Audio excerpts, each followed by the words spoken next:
Ассалаумағалейкум, менің есімім Армик Мерей. Мен ШИТИ факультетінің бірінші курс студентімін. Мен таңдаған көркем шығарма ол Ілияс Есенберлиннің қазақ халқының 4 ғасырлық күрделі тарихын қамтитын көшпенділер атты трилогиясы. Ең алғашқы том ол Алмас Қылыш. Бұл жерде қазақ хандығының құрылуы баяндалады. Әмір Темір империясының ыдырап кеткеннен кейін Дешті Қыпшақ даласында билік үшін саяси күрес төңірегінде бүкіл оқиғалар өрбиді. Әбілқайыр ханның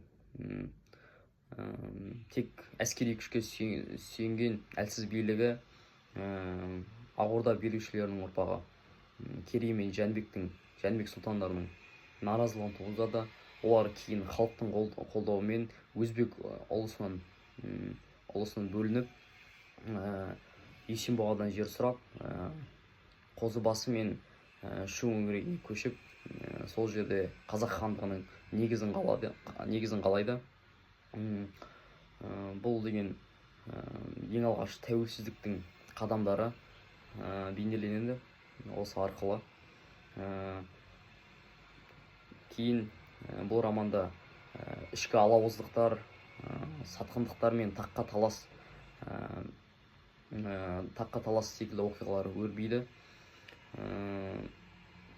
Бұл романда басты кейіпкерлер ол Керей мен Жәнібек сұлтандары.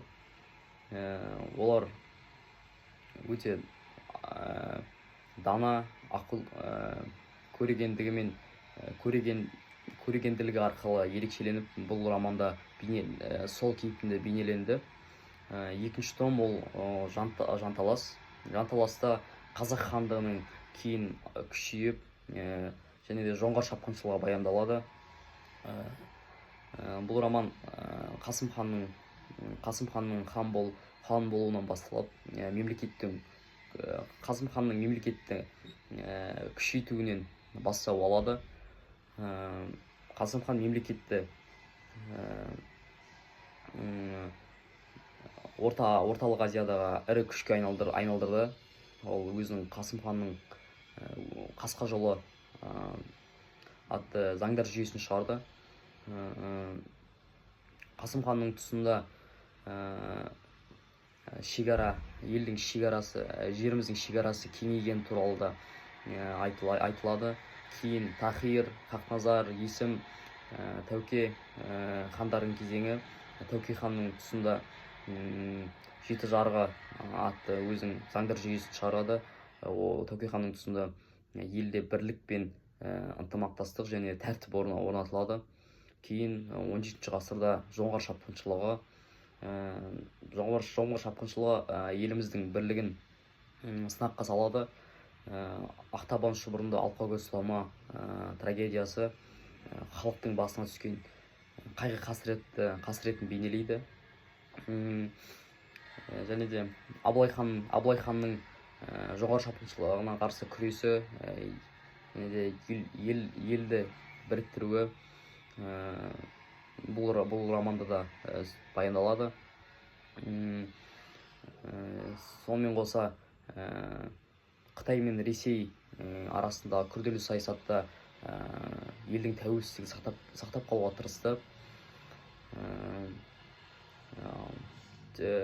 Бөгенбай, Қабанбай, Наурызбай, Райымбек сынды батырлардың да ерлігі бұл романда өз орнын табады. Үшінші том ол Қаһар. Қаһарда Ресейдің отаршылдығы мен Кенесары ханның ұлт-азаттық көтерілістері баяндалады. Ресей толық қазақ жерін енгеннен кейін хандық еніп, хандық жойылуы Кенесарының ел мүддесі үшін көтеріліс бастауына алып келеді. Кенесары бұл романда өте әділетті, дана, ел мүддесі жолында күресі, ел мүддесі үшін басын бәйгеге тіккен кейіпкер ретінде танылады.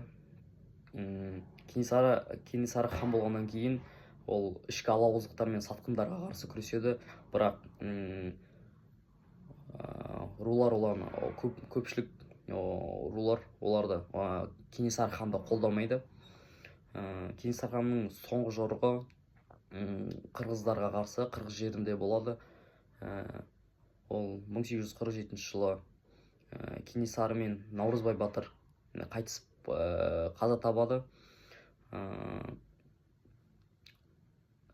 Романда Кенесары батырды қолдаған батырлар, ақылгөй қариялар және халықтың ұлттың азаттығы үшін күресі айқын бейнеленеді. Болды. Маған көшпенділер романынан өте қатты ұнаған үзінділердің бірі ол жанталас романының Абылай ханның айтылған сөзі.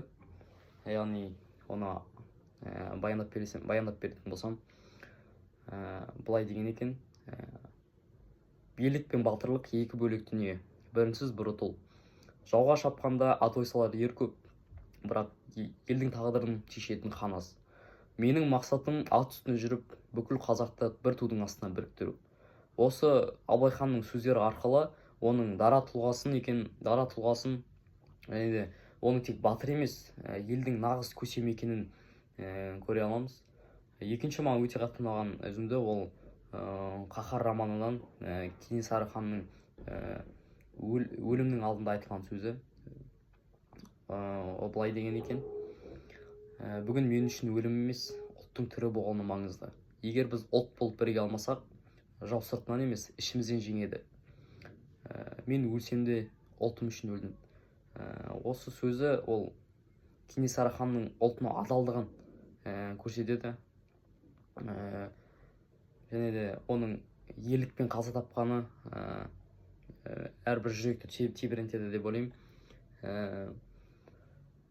Жалпы осы мен оқыған көшпенділер романын мен бүкіл өз достарыма 100% ұсына аламын. Өйткені бұл деген біріншіден өз ұлттың тарихын білетіндерге таптырмас дүние, таптырмас еңбек. Екіншіден, бұл әр оқыған адамның ішкі патриоттық сезімі мен ұлттық сананы арттыратын бірден бір шығарма. Бұл шығарманы оқығанда мен қандай сезімде болдым? Мені өкініш пен мақтаныш бірдей алмасты. Мен ата-бабаларымның, яғни Абылай хан секілді тұлғалардың ерліктеріне тәнті болдым. Өкініш сезімі ішкі алауыздық және де тақ үшін талас елдің тағдырына кері әсер тигізіп, елімізді бірнеше рет күйреткені өте қатты өкініш сезімін тудырды мен үшін.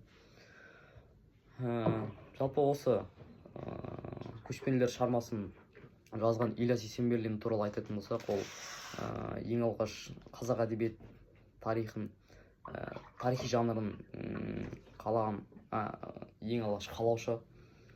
Ол деген оның 17 романы мен және көптеген повестері болды. Оның шығармалары ұлттық сананы және де